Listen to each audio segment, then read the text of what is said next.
following your genius and really living into your passion isn't always what's cracked up to in business. And today, our guest is someone who has really lived in her genius factors, is doing the things that she's loved and is passionate about and really skilled at. And she's going to share with us what's really like to have a business based on your passion.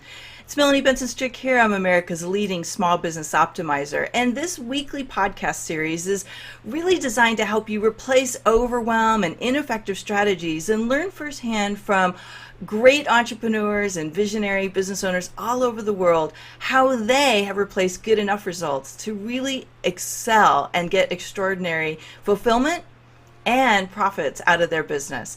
And today's guest is someone who I'm really excited because she's kind of got a different twist than a lot of our normal guests. She comes to us from the fashion industry.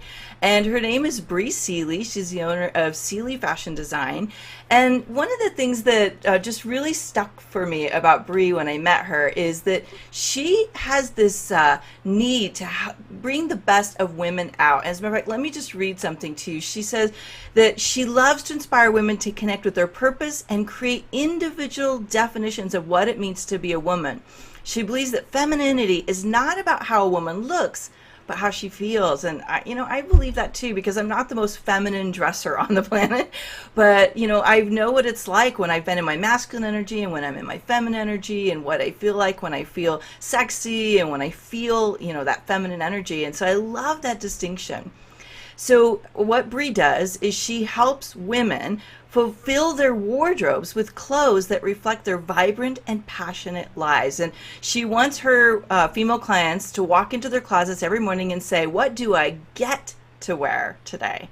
As someone who works at home, Bri, I would love to take that idea and translate it to my my working outfits, because I don't know about you, but I spend most of my days in my sweatpants, and don't tell anyone, but I actually have been known to work in my pajamas all day from time to time. So I used to do that. I ran my business and worked out of my house for several years. And it would be the same way, but I actually realized I got into this habit of getting up in the morning, showering, and putting on clothes because, what we wear is directly relates to how we feel. And for me, getting out of bed and going straight into the office and, wearing what I was wearing while in bed just didn't have the same vibration that it did when I was, taking care of myself and making sure that I was still showing up in the world. And, so it's it adds some energy to the day when you take the time to prepare yourself and put something on that makes you feel whatever you want to feel. I totally get that. I feel totally different when I do my dress up days and I'm going to record podcasts or I go out to an event or something like that. So I totally get it. But at the same time, I am the number one person to come home, and my intern used to laugh that I can change into a pair of yoga pants in record time. Awesome. So I get home and it's the first thing I do. That's great. So, well, before I dig into a little bit of background about you, I'm kind of curious. You're a fashion designer. You bring fashion to women to help them fill their closets with all kinds of delightful choices. What are some of your most inspired and favorite wardrobe pieces that you've created over the last few years? So my best-selling piece, hands down, and my favorite piece that I own in even custom colors that aren't available on the market, it's called the Jacqueline skirt, and what it is it's a high-waisted skirt, and then it has pleating throughout the waistline, and then it's knee-length and has pockets. And it's really a skirt that can be translated, super casual with a t-shirt and flats, or can be super dressed up with a really nice blouse and, maybe tights and heels. Or it's such a versatile piece, and it can go from something where, you have a morning coffee meeting to then being in the office to then, an afternoon networking event or whatever. And so that's the one thing that I would say that every woman should own. And my favorite thing is that it hits you right at your natural waistline, which is typically one of the smaller areas of your body. And then, so even if you have hips or whatever, it just kind of creates a really nice silhouette. And I always joke that that's the skirt I wear when I'm bloated, because I can on the special days of our lives when we don't feel in our ultimate body. Yes, absolutely. Cool. That sounds. I'm gonna have to see a visual at some point because I've got a picture in my mind, but I can see because I love a lot of the new. I don't know what they call them, but the flowy skirts that aren't super tight fitted. Those. That's my I'm gonna dress up wardrobe choice of the moment. Yes. Cool. So, what was the catalyst for you to get into fashion design and to build a business around it? Because you seem like you're still on the young side. Like yeah, Yes. you look. I'm going to say you look. Now I know in LA those can be deceiving, but I'm just going to pretend like you are much younger than me, and I'm really impressed that you built such a great business so early. Thank you. Well, so I'm 31. I just turned 31 in May. Um, but I have been sewing for 25 years. Mm. So my grandmother basically gifted me my skill set at a very young age, and I just kind of rolled with it. I would sew for fun when I was growing up, and then when I got into high school, I was taking a ton of art classes and kind of tailored whatever those art classes were to incorporate fashion. So we had to keep like an art journal, and I would do a lot of fashion sketching in that class. And then I went to college and ended up getting a bachelor's degree in fashion. And then, as part of my bachelor's degree, I spent a year in Florence, Italy. And then I Mm. graduated college when I was 21 and wasn't ready to like figure out life yet. And so I actually ended up going back to Florence, Italy and getting my master's at the same school that I had been at.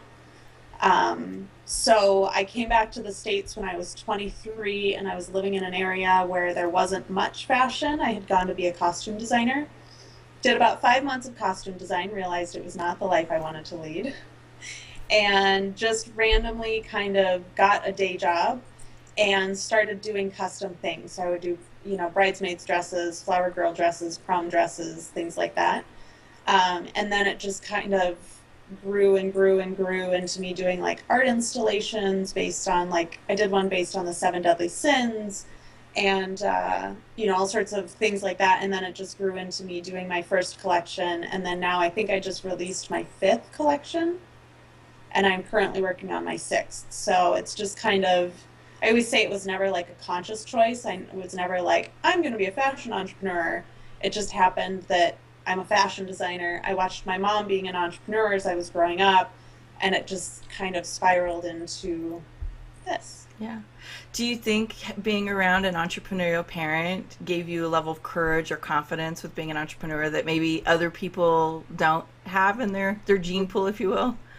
Possibly. I mean, it's funny because when I was getting out of college, I was like, I have watched my mom run a business forever, and I absolutely do not want to do it. There's no way I'll ever be a business owner. That's funny. It's hilarious. And then, Careful what you say. right, all of a sudden, I'm in this place where I'm like, starting to run my own business. And, my first collection was winning awards, and just like, I very much have followed doors that have opened for me. Mm. It's not necessarily, at this point now, I'm seeking things out because I'm like, this is obviously what I meant to do with my life. But in the beginning, it was just doors opening and things happening and following, and then all of a sudden I'm here and I'm like, oh my gosh. Well, I know one of the big things that anybody who's in the creative field struggles with is there's one thing to get your beautiful pieces of art or your work or your designs or whatever that thing is out into the world. But it's another thing to get them showcased so people can buy them. What is your approach to, and where do people find your collections and your different wardrobe pieces? So I would say that that's actually been my biggest hurdle Mm. for my business. I have struggled with sales since the inception of my business. Um, it's been really interesting for me learning how to communicate with my demographic. Mm-hmm. In fact, I just went through a rebrand this year that I think is directing me more towards the demographic that I've always thought that I was communicating with, but I realized that I was not speaking to them at all. Common problem, by the way. Yeah. So just went through a rebrand, got a whole new website, got a new logo, got a new mission statement. I mean, everything. But the funny thing is, everyone has asked me, well, with the rebrand, how's your demographic changed? And my answer is, well, it hasn't. I'm changing to suit my demographic that I've always wanted. And who is that demographic, just so we all know? It's, it's a purposeful, passionate woman who's probably like early 30s to mid 40s, although I do dress women all the way up to, 60 as well, who is more concerned about the quality of her garments than the quantity of her garments, Mm-hmm. and is looking more to have staple pieces in her wardrobe that are maybe highlighted with trends, Mm-hmm. but isn't necessarily looking for the new big thing for every single season. Right. So, uh, so anyways, back to your original question about the sales and things, it's been difficult, especially in the fashion industry where sales or buyers get inundated constantly with everything on the market. They get hundreds of emails a day, and it's been really difficult to try and get through to them and show them that yes, I'm an emerging designer, but I'm also not a flash in the pan. I have longevity. I'm going to be around. So I have a new salesperson starting in a few weeks. And then I'm also starting a mailing campaign because I've realized that, everyone uses email nowadays. An email gets lost very easily. But if you're sending someone a handwritten note in the mail that's a little bit prettier and more eye-catching, that, I don't know, I'm just trying to be innovative at this point. And I love that idea because it is true. Email, and by the way, there's all the new email laws and lots of email changes by email providers. It's harder and harder to get email through all the spam filters and things these days. So I love the idea of having your uniqueness and your more what I would call more of an elite brand out in front of your target audience by showcasing yourself differently than yeah, everybody else is. yeah, it's been a road to get there and to realize that. Mm-hmm. But I have never wanted the traditional way that, fashion brands have run. I've Right. never. And so I kind of woke up and was like, if I don't want to run my fashion brand the way that other fashion brands do, why am I trying to follow in their footsteps and do the same things that they've done? So, That's a very good spark of wisdom, by the way, and I hope all our listeners are taking notes here because, if you want to stand out and you want to have that uniqueness in the market, you can't do things the way everybody else does. It's almost like you have to go opposite. Take a cue from Apple and Apple doing everything totally different. That's one of the success strategies that help them really, I think, go against the grain of a lot of the technology companies, but really grow quickly when they needed to. yeah. Cool, I love it. So, do we find? So we go to your website, Yep. briseeley.com, or could we ever find you in stores, or do you have other distribution channels? There are a few stores that have my product. I think there's one in Alaska and a few in Washington, and then my new salesperson is going to be focusing a lot on California and LA. But for now, the best place to find me is on my website, and that's briseeley.com. I have up all of my collections, all of my stock, and That's awesome. I'm gonna go shopping there and check out what you've got after we're done here again because I have checked out your website when we were preparing, but now I want to go in with purpose. So, with any kind of business, you've been in business a while, it sounds like, after, kind of having some other background that led you to this point. I find that there becomes a point where there is a pervasive challenge. You just shared sales was one of them. Has there been any other kind of challenges or things that were really provided a lot of learning and growth for you along the way? yeah, so up until about 15 or 16 months ago, I was living in a really small community in Washington. And I realized that that wasn't where I was supposed to be. I was very isolated.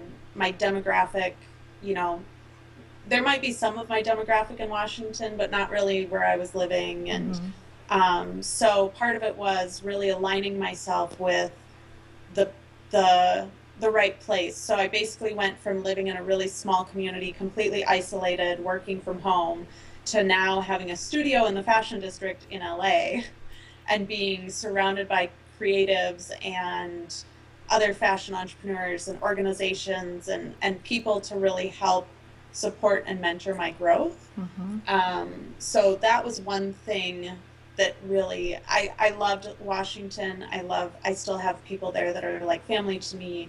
It was really difficult for me to leave, but at the same time, I knew that if I stayed, my brand would never be, I didn't have the opportunities there to be seen, but it was Thursday night, I think it was. I got a call from a stylist here in town that said, I have a fitting with a client in 3 hours and I need some dresses. Can you meet me at your studio? And so, being in the heart of it all, being in the thick of it all, I have way more opportunities here to be seen Yes. than, in Washington, I would have had to have shipped something and had weeks notice and all that stuff. So, It's almost like what I'm hearing you saying is you had to let go of being comfortable to really be able to grow and have a greater impact and yes. be more influential with your your wardrobe and your fashion designs and it's like it takes a lot of courage. I think being an entrepreneur is one of the most courageous decisions we will ever make in our entire life because there's Yeah. so much unknown, and people think, oh, I don't want to be tied to a company or I want to have my freedom.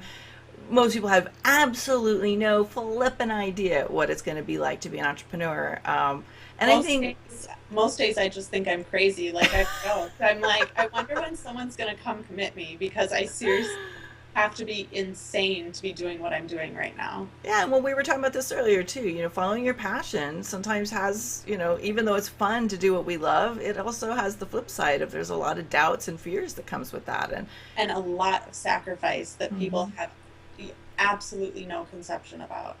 What are some of the things you feel like you had to sacrifice to get where you are today? And was it worth it? I guess I might ask you. Um, Absolutely, it's been worth it for sure. Uh, as much as can be stressed out and lose sight of, the end game and things like that. I know enough about myself to know that if I were working for someone else, I wouldn't be happy at all. So some of the sacrifices I've made. So when I was living in Washington, I owned a home. I lived alone in this beautiful 3-bedroom house. Here in LA, I share a 2-bedroom apartment, and it's very different. I'm blessed to have the most amazing roommate ever, but it's different reacclimating to sharing your space with someone Hmm. and just everything that goes along with that. Yeah. Um, some other sacrifices. I mean, my personal life, I wouldn't say that it suffers. This is the life I choose, but I definitely, left a relationship that was no longer serving me to be single and pursue my passion.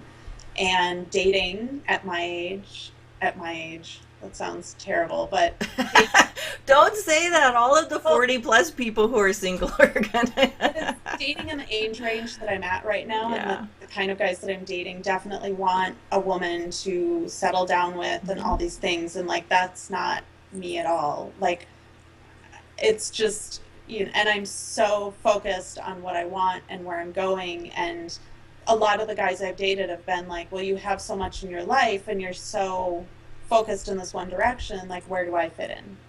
Yep. So So that's, it's balancing on integrating a lot of pieces and holding strong to the things that are your priority and important to you, not feel like you have to sacrifice your values and priorities. yeah. But yet, I think for women, especially successful women, there's a lot of really learning what it's like to be in relationship, successful relationship, and be true to your heart and to not feel like you have to let go of things that are drivers for you. And Yeah. not every woman is built the same. There's a lot of women that family and marriage and stuff, that's their core value and priority, which is great. But when you're driven like we are, I got married much later in life and I didn't ever have kids because my passion was my work.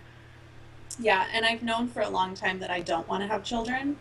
And so, it's just finding someone that aligns with, not wanting to have children and, wanting to live a different lifestyle than is typically portrayed as being like the lifestyle that we Hmm. lead as Americans. Or not, I wouldn't say even Americans, but, the 2.5 kids and the white picket fence and the, all that stuff. That's not the life I want. And I think that it's getting to be more common that women want other things out of their lives.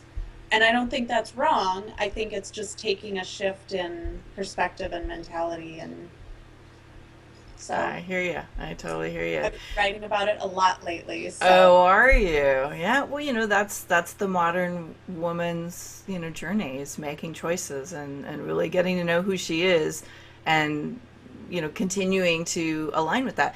My premise is that stress comes from making choices for other people instead of making choices that are true to your heart. And I think that as a business owner and entrepreneur, we have to really know what's important to us and keep choosing to spend time in that, or else we yeah. feel out of whack.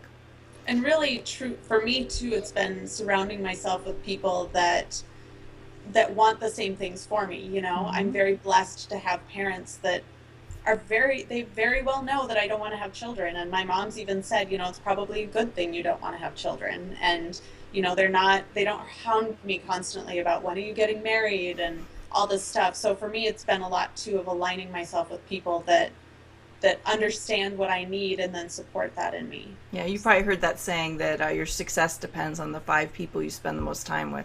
Because those five people are shaping and influencing your thought patterns and your beliefs and, what you're going to put your time and energy into. So, Yeah.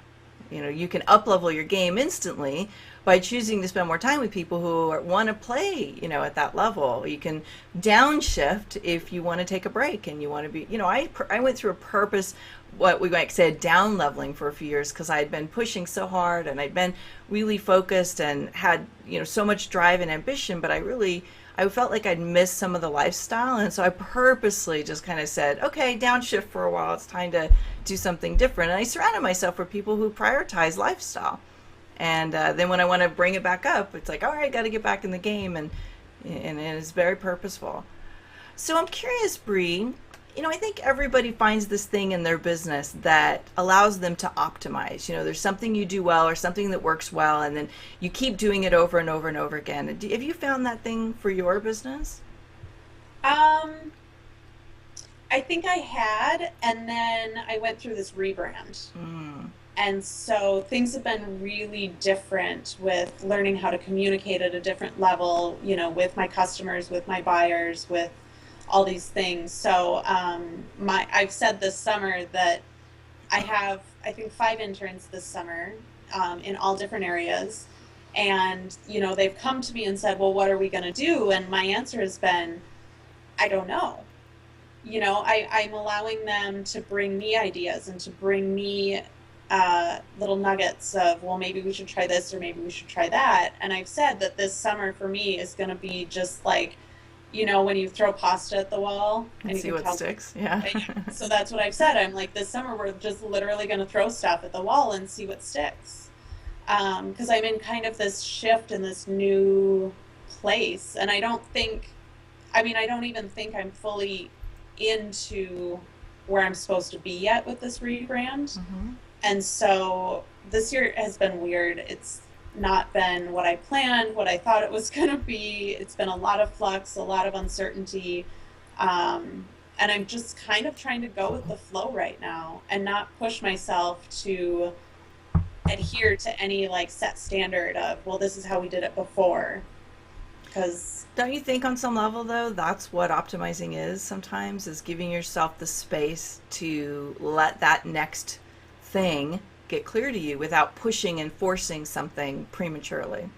yeah, I mean, that's not how I've been operating, but apparently, Woohoo! Guess what? We get to change. apparently That's it's not where working anymore. You get to I'm, try a new way. so yeah, apparently it's where I'm operating from right now. And it seems to be going well. I mean, I got a major newspaper cover this year, and but I basically, in the past 3 or 4 months, have gotten into the top two apparel trade newsletters or newspapers, I guess. Yeah. So I'm doing something right.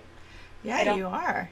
I don't I think necessarily sometimes think, you have to let go to grow, and it sounds like you're letting go a lot and letting this new thing emerge without trying to force it to be the way it's always been. That's a huge wisdom piece that oftentimes doesn't come in for a long time for people. yeah, I think it was a long time coming for me because I am definitely one that just, sees the end goal and then just like forges ahead.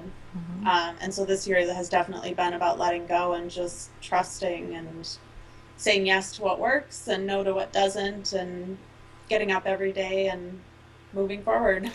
So, as an entrepreneur, I'm kind of curious if there's some kind of like secret sauce or thing that you do that helps you um, lead. Because, what you're doing is you're leading. You've kind of shifted out of being entrepreneur all the time and moving into leading and leading a vision, leading your mission on this planet.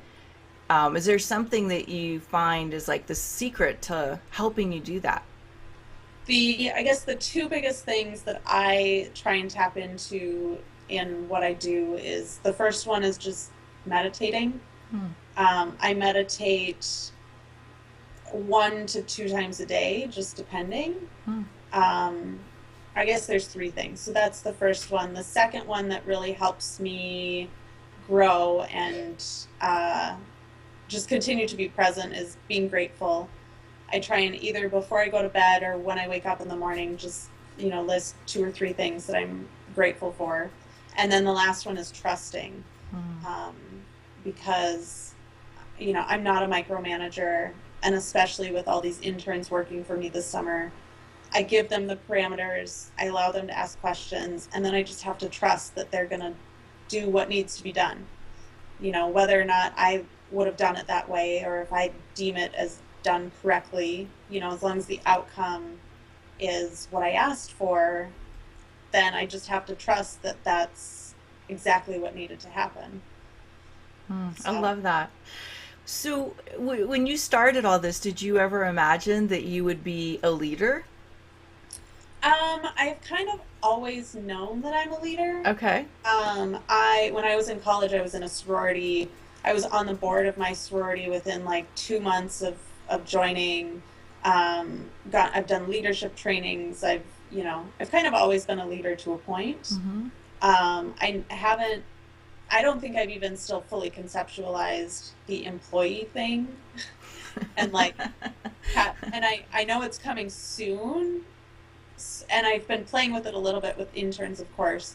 But yeah, that's been interesting. And then this whole new direction that I've taken, even it was right around when I met you, of really tapping into this, what does it mean to be a woman, and taking that conversation, like really truly initiating that conversation in our culture, because Yeah. it's one that doesn't exist yet. And so since I met you, I've actually started blogging on the Huffington Post about it as well. Oh, So cool. yeah, so that's been a big aha moment, I guess, for me. And like I said, I don't know if it's even still fully sunk in, but I'm taking that conversation past the Huffington Post as well, and going to start writing a book on it. And I joined the Women Speakers Association, so I'm hoping to start speaking on it as well, and all sorts of stuff. But I never conceptualized half of this when I decided. I was just like, well, I'm a fashion designer, and I don't have any opportunity to be a fashion designer in my community, so I'll make opportunities. And it's just spiraled into all these amazing things that I don't even know if I could have conceptualized. They're just opportunities that have come my way, and I've said yes. Yeah. That's the key. Sometimes you can't control and manipulate all the things that can happen. But if you hold the intention and you keep taking action in alignment with it, things that you could never plan for happen. And you said something that made me think, because I've been playing a lot with leadership with a lot of my clients lately on, sometimes we're leaders and we don't realize we're leaders. And a lot of people are reluctant to lead, and they really, the idea of leading is very stressful for them. To me, one of the signs that we are leading is we start to trust our hunches and our intuition and not need to have facts, data, and rational paths to follow. And it sounds like you're doing that. Is there anything else you would add to the definition of being a leader? No, I definitely think intuition is a big one. Mm-hmm. Um, in fact, I was challenged on the Women Speakers Association call that was just last week. The woman that spoke encouraged everyone to narrow their focus down to one word.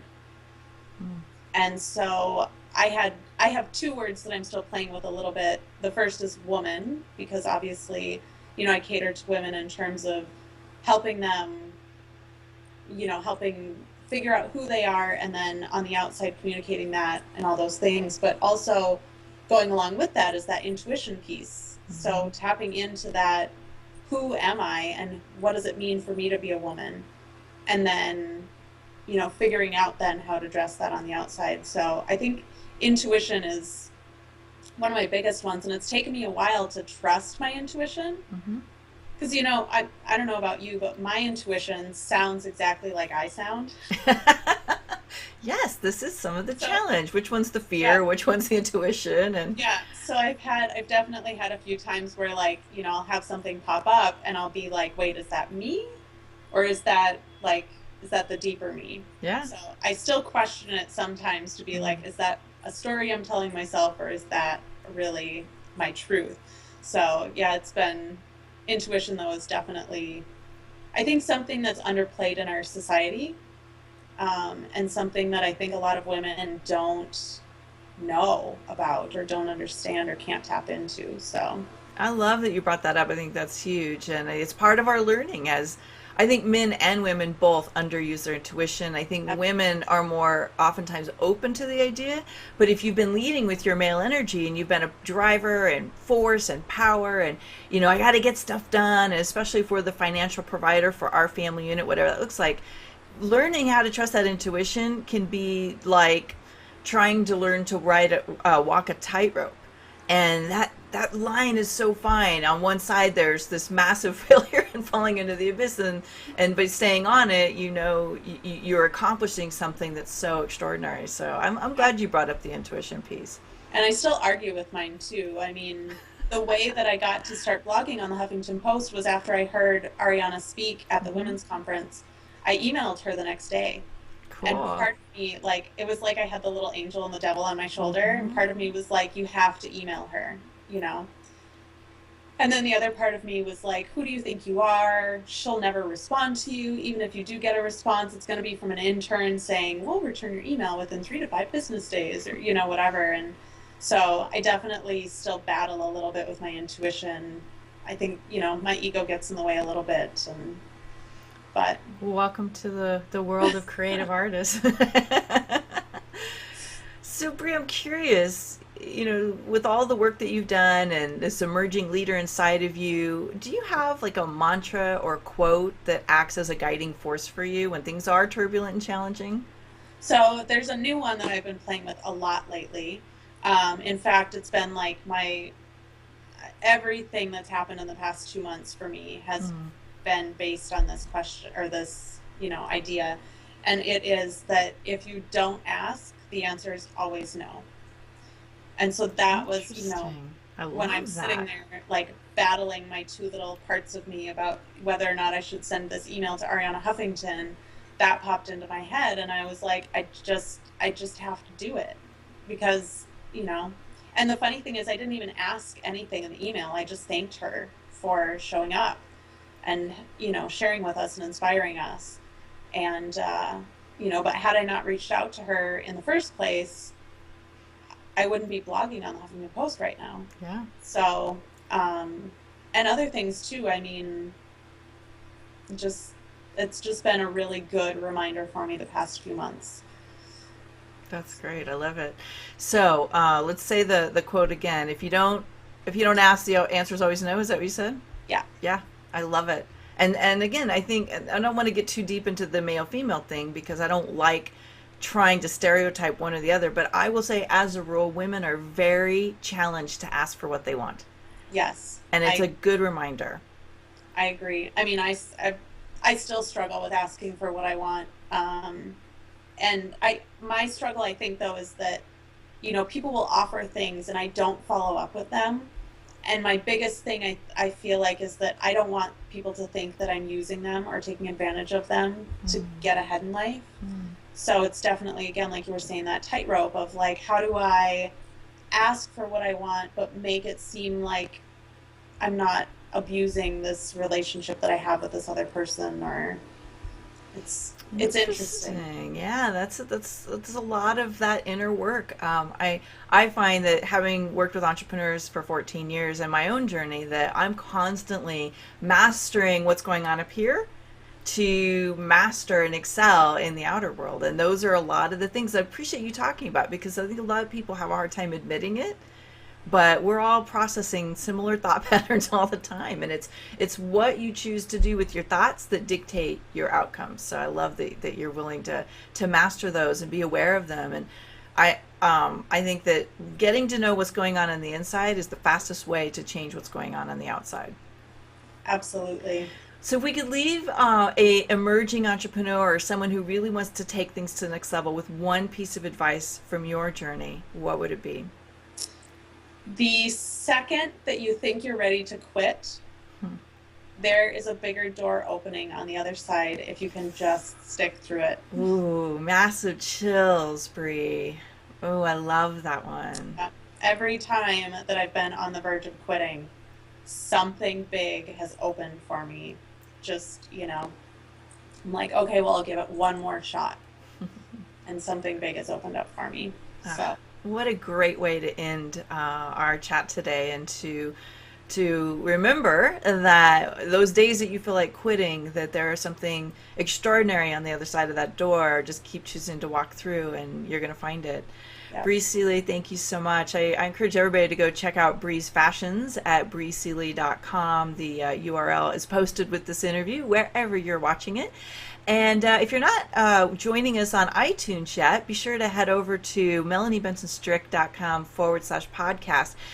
Get hooked up with our iTunes feed. It's a great way to stay on top of all the interviews as they come in. And I'd love to hear a comment there. Which ones are you loving? Which guests did you have an aha from? What are you getting out of the series? And as always, you can come play with us on my blog as well at melaniebensonstrick.com. So Bri, thanks a lot. Thanks all for listening, and we'll see you again next week, everybody.